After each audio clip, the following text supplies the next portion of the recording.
Hey guys, Augiesaint here and welcome to the channel. Hope you guys are having a fantastic day, and in this video I want to talk to you guys about items. All the different roles you can get on items, the different affixes, and how to spot a good item just to help you sort through all of the massive amount of items that we do end up getting quite a lot. So you guys can make your day easier and you don't have to sit there for hours or nine staring at this. Is this good? Is this good? Is this good? I'm gonna give you guys a little basic overview because it's really in-depth what actually can roll on every single item, and then how the damage actually works in different buckets and different areas and multipliers and additives. So it's quite complicated, but I'm gonna give you guys a few pointers how to make it simple. But before we get into that, if you guys could go ahead and subscribe to the channel and like this video, it helps me out so much and I really appreciate all of you beautiful people. So let's hop into it. Items. As you can see, I have a bunch of examples to talk to you guys about. So this dropped over here for me, ranks of eye shards. It has willpower, crit, and lucky hit. I mean, you look at it and you see there's no int, so you're like, that's not that good, and the ranks of eye shards only roll 2 to 3. So that's unfortunate over there. If this lucky hit, or actually the willpower, if that was maybe intellect, we could roll off something like the lucky hit maybe over to attack speed. But then again, lucky hit is really good for the ice shards as well. So then it's like, what do you do with this? Do you throw it away? Do you keep it? Do you roll it? Whatever you want. I would actually say this is a pretty decent piece. The reason being is because the ice shards give you such a massive damage boost. Anything with plus to your skills is huge. And as well, then you can actually take the skills out of there. Like for an example, the Sork has this one with rank 1 to all defensive skills. So that one unfortunately did roll the lowest. You see there 1 to 3. I could have got 3 and that would have been amazing. But I did end up getting 1 with 1. So that means all of my defensive skills is on the Sork. The flame shield, the frost shield. I don't even have a single point in ice armor, any points, and I have it at level 5. And that reduces its cooldown as well. And this increases everything on there. And I don't even have to spend a point there, so I can put another point in glass cannon, and I just get more power out of my build, because skill points are the biggest upgrade without needing to think about it to what you're using. It's really, really strong. So I would rate skill points as one of the main things to look for on a quick piece of gear, to quickly skim through and see if you actually need it or want it. And then everything else really depends on your build. My build is very heavily dependent on cooldown. As you can see, my cooldown reduction is at 38.8%. And then cooldown, we know you can get on headpiece, get on amulet, and you can get it on your offhand. And so that's what I need cooldown to roll on all of those.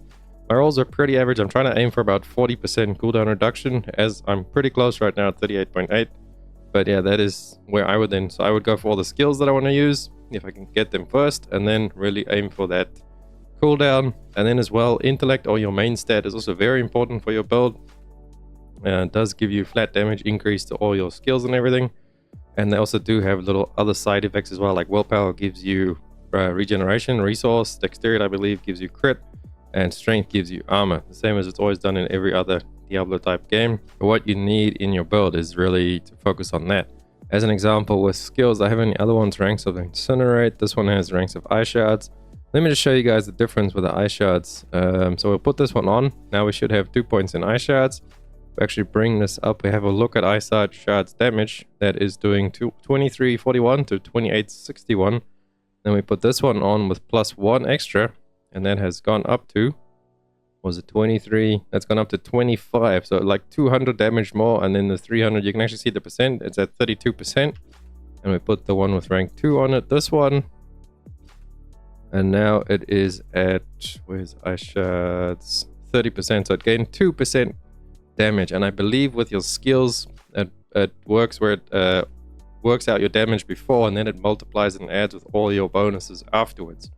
That's how I believe it works. I might be wrong on that, but you see how easy that was. Just an extra skill point gave you 2% extra damage for that skill. I'm not sure if you actually see that whole 2%, if it's multiplicative or additive. If it's multiplicative, then it's going to possibly even work out to more than 2% like overall damage. But yeah, skill points are very important. But then this one for me is like amazing, because my build focuses on, I use a lot of attack speed. I mean, I think a lot of people use attack speed. Lucky hit chance is something that I want to go for as well, to proc my firewalls. And then intellect. The only thing I would have probably dropped on this is if that lucky hit chance could have actually been a skill to, like, say, my firewall, for example. That would have made this insane. I would have never replaced it. But now I actually I could replace this. But then again, the lucky hit up to 5% chance to restore some resource is not bad for me either, as I do only really have a resource generator using cooldowns and things, how my build works. That's again why I need to get the massive cooldowns on it.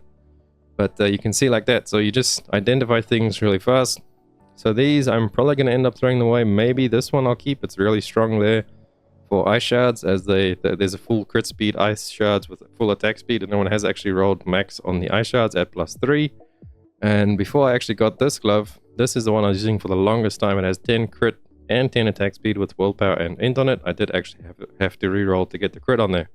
And that's another thing that I want to point out to you guys. If you have something with a stat that you don't really need, like this one for example, is pretty good for incinerate.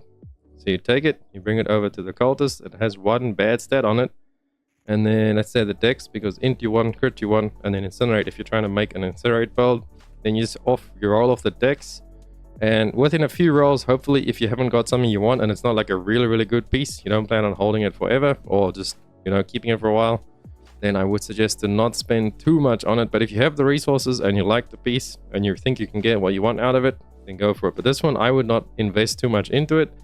As you can see, the intellect rolled pretty low. It is past the item breakpoint as well at 737. The item breakpoint was back at 725. So that roll will never have a chance to change. That 28 is the lowest int, and it's going to stay that way all the way. Even if you do upgrade this all the way, just going to increase the range, but it's still going to stay a very low roll. And that's another point I need to make, is you just check the item power as well. Because if these were under the item power threshold, see that one there has the crit, it's like in the middle of a roll, and that 3 out of 3 ice, so you got this maximum on the ice shards. The attack speed is pretty high and the willpower is pretty high. That is already over the item cap. If that was under the item cap and you go ahead and upgrade it so it goes over the item cap, then it will actually re-roll those secondary stats, the values of those secondary stats. So that's another thing to keep in mind, is to look at the item power. But that's a whole nother video. I do have it up on my channel if you want to go check it out. The item power, don't make this mistake with item power and upgrading. Go check that out. And then I have a website for you guys. Where is it? If you're looking for a specific affix, because I don't know them all off by heart yet, but I'm learning them slowly but surely.